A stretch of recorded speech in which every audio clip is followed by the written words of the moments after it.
children! Ngayon, pag-aralan natin ang mga tao sa ating pamayanan.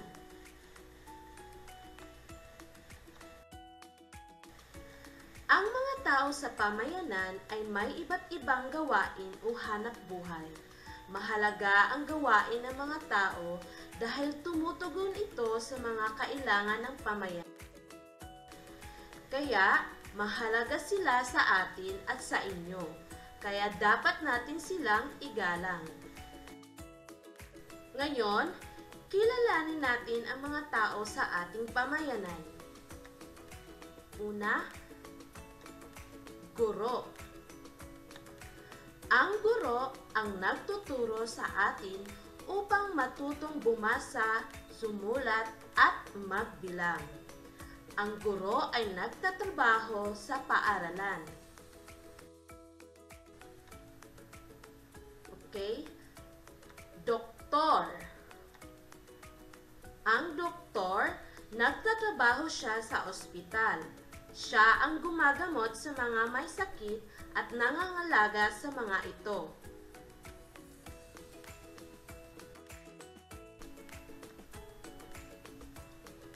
Nurse. Ang nurse, nagtatrabaho din siya sa ospital. Siya ang katulong ng doktor sa pag-aalaga ng may mga sakit.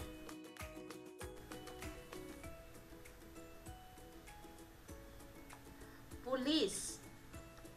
Ang pulis, pinanatili niyang ligtas ang pamayanan. Siya ang humuhuli sa mga gumagawa ng masasamang gawain.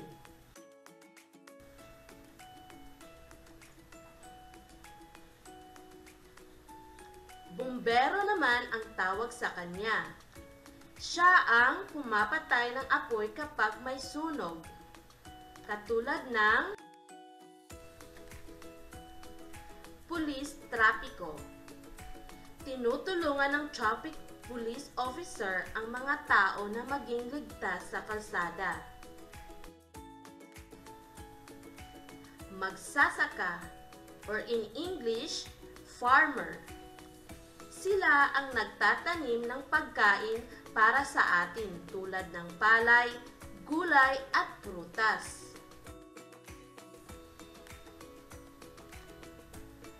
Kartero, or in English, mailman.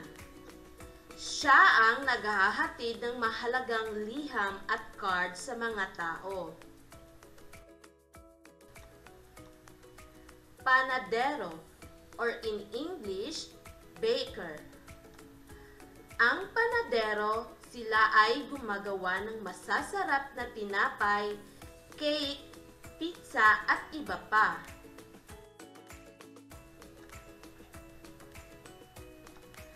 Pare. Pastor. Rabbi at imam.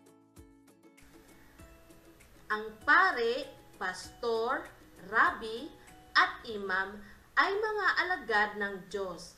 Pinamumunuan nila ang mga tao sa kanilang mga simbahan.